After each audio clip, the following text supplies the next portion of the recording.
over 500 this weekend, huh? I'd like to. It's just a lot of years. 25 is a long time. So. Pretty good average, though. You divide it up, it gives you 20 wins on the average. Well, been blessed with a lot of good players, a lot of good guys to work with, and that's basically all those numbers do is kind of make you think about all the guys you're fortunate enough to coach and work with, and been really lucky here, EJ and Garrett, and some of the guys that were here when we got here, and the guys we've been able to add, really been a bunch of good guys. Where does this Arizona team rank amongst the teams you've faced during the 25 years? Well, defensively, I think they're as good as we face. Sean has always done a good job defensively with his ball clubs, but when you add in the athleticism and the size of this team, defensively they are very good. Offensively, they do a lot of good things, and they know where they want the ball to go, but their strength is definitely defensively and on the boards. And those are two things you can bring every night, and that's why you have the consistency that they've been able to show. Your pressing the other night, you talked about, you'll use it judiciously here and there. Is this a team you think you can press, that you can take advantage of that with? Well, I think you can press, but with the strength they have at the guards and experience, I don't know how much you're going to get to turn it over. But, we've always talked about our press as just controlling tempo and, trying to wear people down a little bit. And the turnovers, the icing on the cake. And, if you gear your presses too much to those turnovers, you really expose yourself on the other end, which our guys, have a tendency to do. They get so excited about pressing that, we've given up easy baskets and that have not been fundamentally sound. So you got to be really careful with the press, especially against an experienced team like Arizona. Was energy a big reason why you kind of used the press a lot to kind of get the team more excited on defense? Well, we used it. UCLA, we were down and we went small and we went to the press and it helped us a little bit. And then against USC, it just did get our energy going. The press serves a lot of functions. To either get your team going, to get the other team on their heels a little bit. We've used it some. We haven't protected the basket, like I said, like we should, which has made me use it cautiously. I think we're getting better. I think we can use it more. We worked a lot, on it here the last month. But again, we're still not sound in any one phase defensively, which is disappointing to me. We should be. It's February 5th, 6th, 7th. We're getting into that first week of February. We should be a lot more fundamentally sound than we are on that night. As I mentioned on a number of occasions, that's my fault. And really disappointed we haven't come along further defensively. How do they change without Ashley? And is it tough to scout, not knowing exactly kind of what they'll do, what they've been doing? Well, I think, they'll just go with Jefferson a lot more. They got a lot of good players, and then they got a lot of good players I'm sure are waiting for an opportunity. So it's not like they're looking down their bench going, man, we don't have anybody to put in here. We've got a lot of good players sitting on the bench that have been waiting for an opportunity.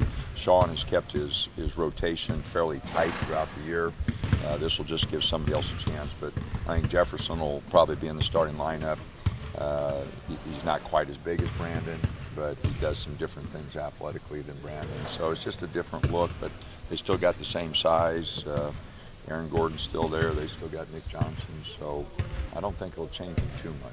Those guys on the bench say they're good. There's guys that maybe you haven't seen or tough to scout. I mean, some guys could come in that you haven't really seen film of this year or before. Yeah, I think that, Mays has played a lot for him over the years, and he may get more of a look. Dave York will play more. But I think Jefferson's role will really change, and Korchek may come in and play a little bit more than he has in the past. But, again, they've got guys there that are waiting to come in, so it'll be a big challenge for us. Last weekend, it seemed like you came down, and was looking to beat the hot hand.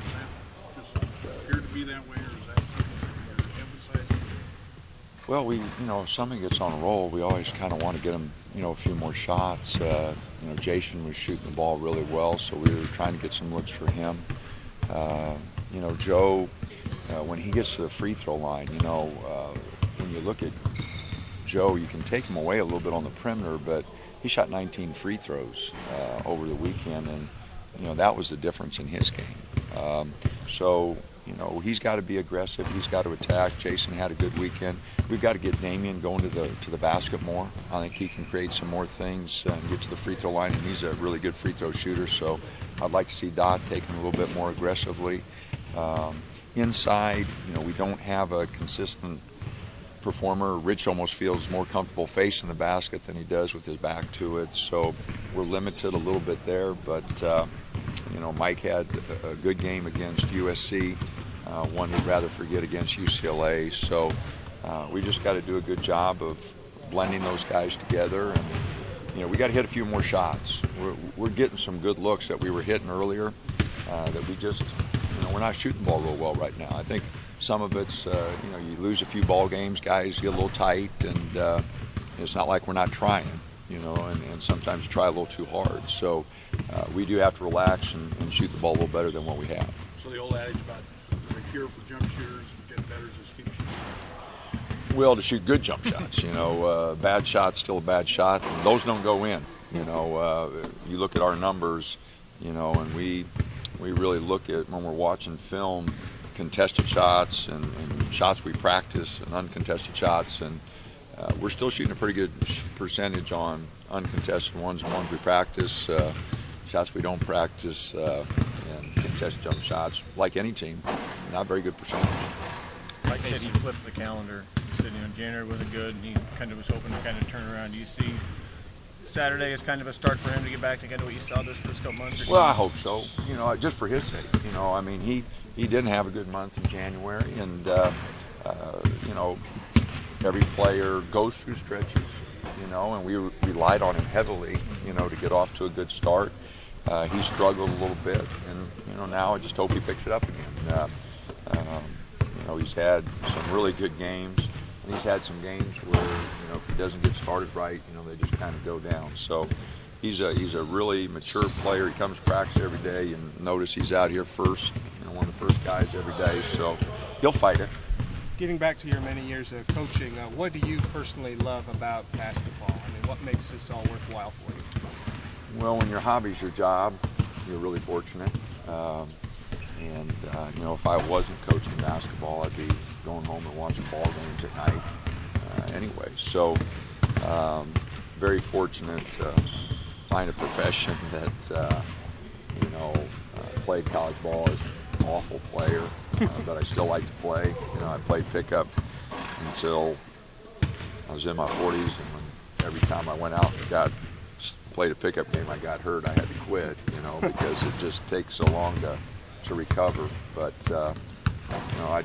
I like being around the guys. When you got a good group to work with, it's really fun. The games are really the tough part of it. I enjoy practice. I enjoy individual workouts. Those are the things I really enjoy. The games are kind of tough. You want to play well. You want to. There's so many people that are invested in this. Our fans, people that really want us to do well, people who support us all the time. So you hate letting them down. So there's a degree there that you want to do everything right with the players, but you want to win games. You want to make sure everybody that's involved in the program is happy about the direction of the program. So it's been fun. It's been a lot of years. I spent 9 years before I was a Division I head coach, so 34 season here. It's been fun, and again, really had an opportunity to work with a lot of good guys, and guys are texting, calling when we're winning, guys are texting, calling when we're losing, and all the old vets, can't believe you're letting those guys do this, can't believe you're letting them do that, and you were tougher on us, and so it's been great, and again, I've been just really fortunate to work with a lot of really good young men, and to see them go on and either play professionally. All the guys who have left here in the last 3 years are still playing. So it's great to see that. It's great to see guys go on to different careers and do well. So a lot of good guys I've worked with. You're going to face a lot of good guards this weekend. McConnell, Nick Johnson, Jai Carson. Are there things that you saw how you slowed down Kyle Anderson that lead you to think you could do the same things against those guys? Well, really our guards have got under some of those bigger guys and done a pretty good job. But we face good guards, Randall, Cobb, you go right down the list. Our league's loaded with pretty good guards. Dinwiddie and Booker, Taylor's playing pretty good at Utah. So, there's not any point guards you can really look at and say. But against Kyle, we just got under him, and Johnny and DA and the guys did a pretty good job. And sometimes, you don't have a matchup that's really good, so you just try to go something different, and that's what we did. And it worked that particular night on Kyle, and when we go down there, he may be a little bit ready for it, and it may not work as well. But, our guards at times have been so good defensively. At other times, I think they've taken too many chances, and got out of position a little bit, put themselves in a tough spot. But I can never fault Johnny's effort. DA's very good on the ball. Jason really has got a knack for guarding, and Dot's getting better. So Joe's getting better. So our guards defensively have improved. We really got to do a better job with those 5 guys, but they have improved. You mentioned that Brandon Austin, when he got here, was really quiet. Have you noticed a difference in his demeanor and how the team's kind of?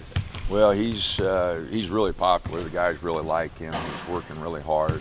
He had a great practice yesterday, and so no, he's still not talkative, but he smiles a lot. That's always a good sign, and I think he's getting more and more comfortable with our guys. He's been here a month now, and so I think he's making progress. But on the floor, in the weight room, he's doing a tremendous job. Mike said that he pays attention to basically what you guys need to do NCAA tournament-wise, and that this could be a big game for your resume against Arizona. Are you paying attention to that kind of stuff? Well, it shows you how much they listen. I told those guys not to worry about that, and worry about the next game. But we've dug ourselves a hole. I have no idea where we're at. We just got to go win a game, and none of that matters unless we win games.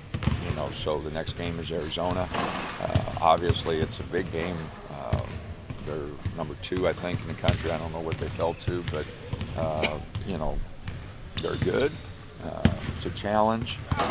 They don't lose much at home. We were fortunate a couple years we went down there and won. So we're going to have to go down there and swing away and try to make something happen. What did Cal do to them? And Stanford almost beat them too. What did those 2 teams do last weekend? Well, they've won a 2-point game against Stanford, or a 3-point game. They've had a lot of close ones. A 4-point game against UCLA. So they lost a 2-point, won a 2-point, 3-point. They've had a lot of close games. So all those games, you've got to be able to rebound with them, because they're a tremendous rebounding team. They just pound the offensive glass. You got to handle the ball, because if they get hands on passes and score easy baskets, but those teams have done a good job inside, guarding inside, been able to rebound with them, and that'll be a challenge for us. We're not as big as Cal, we're not as big as Stanford, so we'll have to do a really good job on the boards. Aaron Gordon's a guy that you guys went after, and I think you were in his final 2 or 3. Did you expect him to have this kind of impact right away? Yeah, we did. He's a really good athlete, maybe as good a 6'7", 6'8" athlete as there is in the country, and he's got tremendous focus. He's mature. He's a really good player. He's a really good young man, and I thought he'd be successful right away. Just because of his maturity, because of his work ethic, great parents, we knew he'd be a handful right away. Johnny ditched the mask a little bit at times today. He's out here without a mask. Is he going to play with it or without it? Oh, no, he'll play with it. The only time he didn't, he shot the 2 free throws. He was so confident he was going to hit the 2 free throws that he took it off. The trainer's yelling at me, and I said, what do you want me to do? Stop him? He's shooting them. But he was confident he was going to hit the 2 free throws, so he didn't wear it. And the only reason he doesn't have it on now is he probably should, in case somebody's ball comes off there hard. But No, he'll wear it. I'm not sure what the timetable is, but he'll have it on. It seemed like he was kind of taking it off at every chance.